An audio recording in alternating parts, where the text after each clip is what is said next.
During his recent diplomatic visit to Malaysia, Canada's Prime Minister Mark Carney sparked a lighthearted yet widely discussed moment when he mistakenly referred to Ontario Premier Doug Ford as the President. Welcome viewers to my channel. Please subscribe, like my video and turn on notifications so you don't miss our next update. The slip occurred while Carney was addressing a press gathering at the ASEAN Summit in Kuala Lumpur, where he was speaking about Canada's expanding trade relations in the Asia-Pacific region. While the Prime Minister swiftly corrected himself, the blunder immediately drew attention and comparisons to former U.S. President Donald Trump, who had a long history of mixing up Canadian political titles during his tenure. Observers were quick to recall Trump's repeated references to Canadian leaders using American-style titles such as governor and president, blurring the distinctions between the two countries' political systems. The controversy surrounding Carney's gaffe deepened when it was linked to an ongoing diplomatic irritation involving Doug Ford's administration. Days before the ASEAN Summit, Premier Ford's government had released a television advertisement broadcast across major U.S. networks, invoking the legacy of former U.S. President Ronald Reagan and his stance against tariffs. The ad, meant to highlight Ontario's commitment to free trade, was interpreted by some as a subtle critique of Trump-era protectionist policies, a move that reportedly irritated the former U.S. president. In the advertisement, Ford's team drew on Reagan's historical rhetoric about the dangers of trade barriers, positioning Ontario as a defender of open markets and cross-border cooperation. However, Trump allies perceived the message as a thinly veiled jab at his America First agenda. Amid mounting diplomatic chatter, Ford clarified that the ad was not intended to strain U.S.-Canada relations and promised it would be withdrawn to avoid further controversy. Carney's verbal misstep thus arrived at an awkward time, serving as an unintentional reminder of the delicate balance Canadian leaders must maintain in their dealings with American counterparts. This is not the first time political titles have been the subject of international confusion. In a recent interview, Donald Trump himself mistakenly referred to Mark Carney as the President of Canada, prompting a polite correction from Carney. The former U.S. president reportedly brushed it off with a characteristic quip, "At least I didn't call you governor."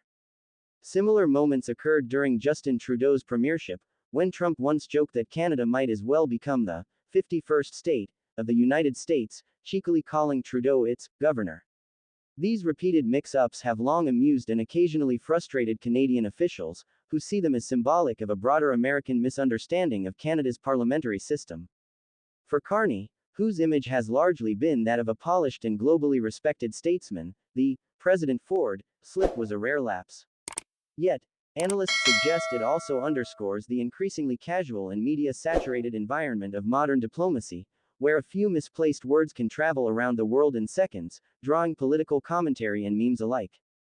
Despite the chatter, officials close to Carney dismissed the incident as a harmless mistake, emphasizing that his meetings in Kuala Lumpur were productive and focused on strengthening Canada's role in the Indo-Pacific region. Still, the moment provided both critics and comedians with easy material, a small but memorable footnote in the ever-evolving saga of North American political relations. The grand ballroom of the Kuala Lumpur International Convention Center shimmered with the gold and marble polish typical of global summits, a stage set for diplomacy where each word carried the weight of nations. Flags of the ASEAN member states stood proudly beside that of Canada, symbolizing unity, progress, and partnership. Cameras flashed, microphones were poised, and the hum of translators filled the background as Canada's Prime Minister, Mark Carney, took the podium. His speech was meant to be straightforward, a reaffirmation of Canada's commitment to building stronger economic ties across Asia. Yet within a moment that lasted mere seconds, a single misplaced word would ripple far beyond the walls of the summit, finding its way into headlines across continents. Carney, a seasoned diplomat and former central banker known for his calm precision, began his remarks by praising the resilience of Canada's provincial leadership in driving innovation and economic growth. As he turned to discuss the contributions of Ontario's government, his words tumbled out almost effortlessly, until they didn't. "And I want to commend President Ford for his work on," the sentence froze in midair as the gravity of the mistake dawned on him. Premier Ford, he corrected swiftly, offering a wry smile that momentarily broke the diplomatic stiffness of the room. A few polite laughs echoed through the audience, and the event continued as though nothing had happened. But outside that hall, the machinery of the modern media world was already grinding into motion. Within hours, clips of the speech spread across social media platforms.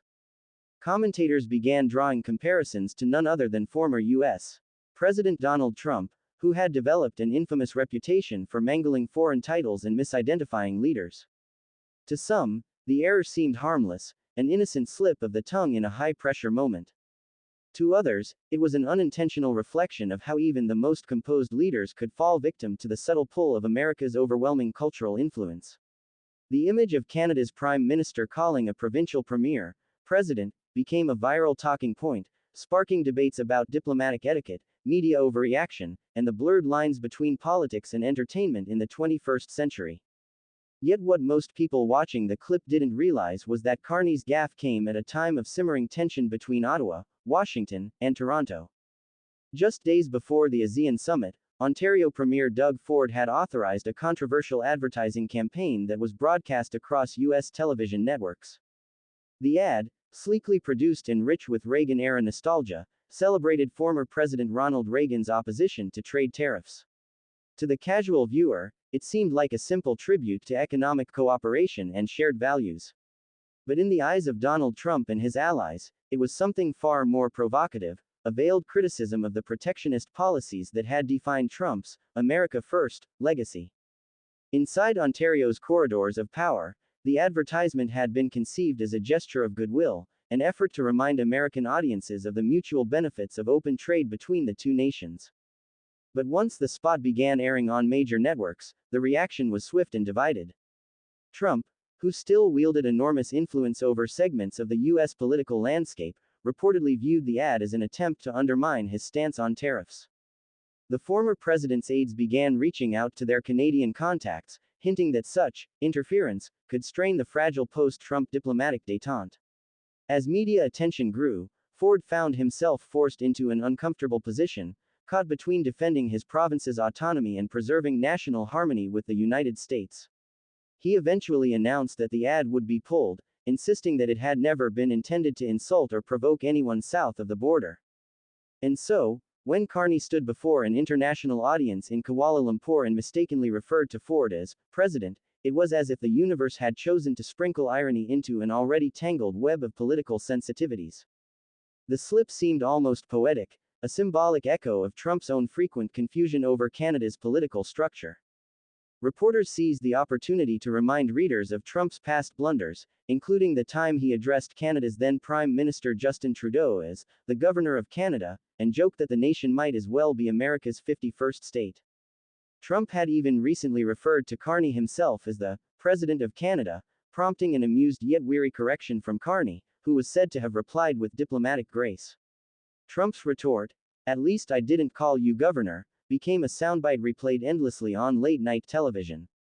For Canadians, these repeated missteps had long been a source of both humor and irritation. They revealed how their southern neighbor, despite centuries of shared history and close partnership, often failed to grasp the nuances of Canada's parliamentary system.